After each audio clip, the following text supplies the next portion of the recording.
Hello, and welcome back to another episode of Bit Reviews, the review series where I just pick random games that I played, review it, why not. Today, we're going to be talking about Sonic Frontiers. I just want to start this video off by saying I have never played a Sonic game before, so I have no personal experience with Sonic, so I just kind of went into this game playing it with that, and kind of knowing that the Sonic games before this weren't really amazing. But anyways, let's just jump right into it. We'll go straight into the gameplay, and spoilers ahead, so be aware. Okay, so let's just jump right into the gameplay. Personally, I kind of didn't care for the gameplay. I mean, mainly because I struggled with it. I wasn't good at the game in the slightest, even though I was playing on easy mode. But because there was a lot of aspects to this game that just made it hard to get used to. Like, sometimes some of the mini games were just completely brand new things, and like they weren't really with the core gameplay. It wasn't too fast, but it was a bit clunky sometimes, and sometimes there's like this weird transition in the free roam where it kind of forces you to go to 2D, and then you can't really go back to the 3D movement because you're stuck in this 2D thing now. You have to walk all the way out. Just leave it, even if you accidentally go into it, and you're kind of stuck in it until you complete it, which is, it's alright, but it's annoying because I kind of wish you could just leave it sometimes. There are three types of gameplay aspects, I say, in this game. So there's like the free roam map. This is where you're going to spend most of your time. This is where you're grinding on the rails. This is where you're running around in this big open island, basically. And there's 5 of these islands. You're just running around, exploring the world. And this part of the game was okay for me. The world's very big. It got very confusing, and it just was very bland, and just there wasn't much to it. I mean, there are some like parts where like they put a lot of stuff, and then there's just like a random tower with a bunch of rails. I don't know. It's just, the game just felt very chaotic in that sense. And then there are also the cyber levels, which are kind of more of your normal Sonic-esque levels. So like World 1, Level 1, World 2, Level 1, like stuff like that. And these, I personally didn't care for those, just because I wasn't good at the game. So it took me some time to beat some of them. I mean, I was able to beat them. Like, I'm not that bad. But like, getting the times down and stuff, I just didn't care to do that. So I would kind of just get the key, leave, call it a day. Don't go back to levels. I'd actually didn't even end up completing all of them by the time I finished the game, because I just didn't really care for them. And then there are these mini games that you can play. My favorite was definitely the fishing.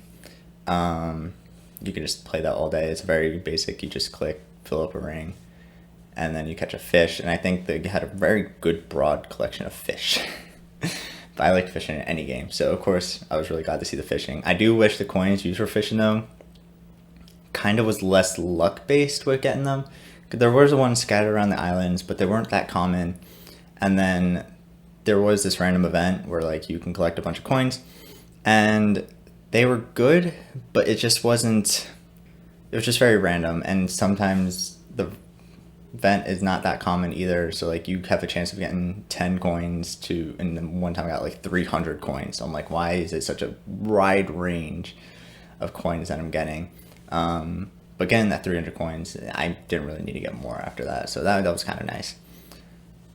Back to the free roam though, because this is where you're mainly playing the game. This is like where your boss fights are. This is where you're fighting enemies, and this is where I had some issues because there's a lot of inconsistencies here, especially because every time you beat a level, or an island, I mean, the game just kind of resets you. Like, you have to go back from the beginning, you have to collect all the Chaos Emeralds again, and then you have to collect all the collectibles again to finally free your friends. And it just was, like, kind of annoying, because you're just repeating yourself a lot. And then, that was true. And then, there are your permanent stats that you do increase over time. But even then, these were inconsistent, because your health and your ring capacity, you have to talk to the person 198 times just to max out those stats, because they don't bulk it for you. but for some reason with the defense and attack, they do. Why they made those so differently, it doesn't make sense to me. They should have just done the same thing. It's like you choose, I guess because the Koroks, but even then you should just choose and then you should be able to bulk it up for how many you want. Like I was like, it was just annoying. Like it's like good 20 minutes of talking to the NPC just to finally max out once I got enough Korok people. And it was just like, all right, that's enough of that. Then the boss fights is kind of like the last aspect. I mean, okay, so yeah, what have I talked about? Yeah, okay, so the boss fights. I was really confused by the boss fights. Like they weren't hard, but especially with the second boss fight, you're just once you complete the first part, you go to the part where you have to deflect rockets.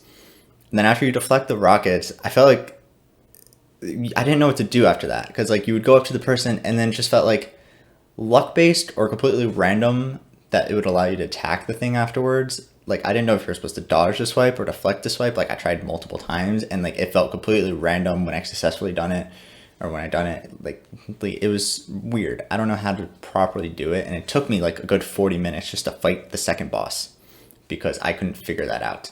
And I feel like that's something that should have been easier. And I feel like that would happen with a lot of the bosses.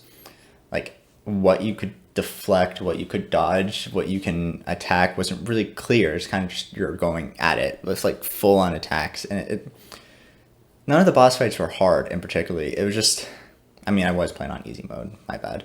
But it was just confusing because I didn't know how to properly fight them. And I felt like at the end, I never did properly fight them. Going back to, yeah, so that's what I have to say about the boss fights. They were kind of weird. And then, I mean, yeah. And then overall enemies. I should probably start with this. I feel like I'm all over the place here. But enemies. So the enemies all had a different style to defeat, which I thought was really cool. That they were able to do that. But also kind of annoying because, like, you have to learn an entirely new way just to fight this one enemy. And you don't even really have to fight the enemies on the island unless you just want to collect some extra collection tokens or keys or gear portals to open up the levels. And it's just like, I don't know, there's not many incentives to actually go fight them because you also just go fishing and collect all of these things easily. Or you can just grind the rails and explore the island and collect everything as needed. I guess you do have to fight enemies for the portal gears, so they make it easier for the keys. But so I guess there was sort of an incentive to fight them, but overall, they were kind of fun to fight. None of the battles were too long, and they're all unique, which was really cool. So that's really all the same. Well, okay, one last thing, pinball. Why they made this into that and why they made it as hard as it did. Well, okay, maybe I just got unlucky because, like, for the first hour of me trying it, the game would glitch through the wall. And I just would lose, and I had to start all over again. So I have a grudge against this pinball game. That's all I'm going to say. All right, that's enough of the gameplay. But overall, gameplay was all right. Not my favorite, but it wasn't the worst. It was just all right. All right, next up are the graphics. And the graphics were actually really nice. Like the game and the island itself, like it was very dark and dull, but it was just pleasing and more realistic to the eye. The only thing, I especially played on the PS5 too, so I didn't really get like those pop-in issues that a lot of people were saying they're having, but I don't know if they already fixed it by the time I beat the game or when I played the game. So there's that. The only issue I had was like the island designs were it just was so random. Like, why are these rails and everything here? And like, why is the world itself more realistic than Sonic was? Like, Sonic still kind of looked cartoony, and along with like all the other characters, they still kind of felt cartoony and didn't really fit into the world. I don't know if that was done on purpose, but it was just kind of weird. But overall, I did think the game looked really nice, and I think they did a great job with the graphics. All right, so story. The story of the game was pretty cool.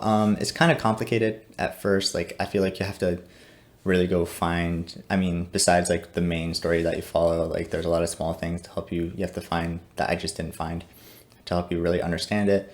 But basically Sonic's on the island, and these islands are from an ancient alien civilization left behind that and used the Chaos Emeralds to attack an evil that was following them.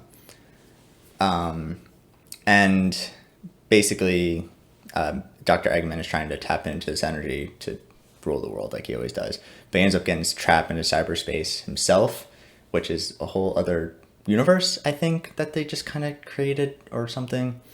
That's the entire game. And Sonic's the only one who can freely go between the two for some reason. And you also have to rescue Amy, Tails, and Knuckles. I don't know why Knuckles is here. They don't really explain why Knuckles is here. He's just here. Even Sonic's like, Knuckles, why are you here? And he's just like, because I am. And it's just kind of annoying. And there's also this new character, Sage, who is Dr. Eggman's kid. I guess he was created out of code. I guess, I'm not sure. He was made out of the cyber energy, basically. She, I don't actually know what Sage is, so I'm sorry if I got that wrong. So he's basically Dr. Eggman's kid. And Dr. Eggman actually cares about Sage, which is kind of cool. And Sage kind of convinces Dr. Eggman at the end to join forces with Sonic, even though Sage was stopping Sonic, but Sonic's the only one that can get Dr. Eggman out of the cyberverse. So it's like really there. And then there's also these Korok people. They're the aliens, and they're still kind of here, but not really. And you get to see past visions. It sounds all confusing, but it makes sense in the gameplay. And they like, you find out that the cyber thing is like a being that's attacking the planet or these people, and kind of knocked out all the Korok people after using the Chaos Emeralds to stop, to like kind of encage the thing, but also took over all the Titans. Oh my god, it's kind of confusing. But at the end, Sonic and Sage save the day. Sage ends up, spoiler alert, sacrificing herself to save everyone, only to really, he's not really dead. But yeah, that's basically the story. And I thought it was a really good story. I think it was a little bland at times, a little boring, just because I was getting, just because I have ADHD, I don't pay attention very well. So I got confused a little bit. But I do think they did a good job. And then with the progress and stuff, it was pretty cool. But yeah, so the story is actually pretty good for this game, and I enjoyed it deeply. All right, time for the soundtrack. So all I'm going to say is that the soundtrack just felt completely random, but there's a lot of bangers in there. I probably won't remember any of the songs in this game, but that's all I really got to say about the soundtrack. I just wanted to bring it up like I do. Like, if I really do enjoy the soundtrack, I do bring it up. But that's about it. All right, time for my rating. So overall, I really did enjoy playing this game. I did think it was have fun. I did have to do it in shifts because just playing it for long periods of time, it did get a little bland, it did get a little boring to me. And I just lost attention, but after coming back, it was all good. My only really complaint about this game is just how it felt like I was playing a creative vomit, I should say. It was like the game felt like they had so many ideas and they didn't want to say no to them. So they kind of just put them all in.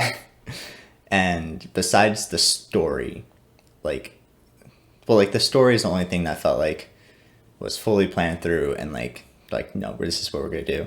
While the gameplay and everything else, it really did just feel like that creative vomit of just, here it is.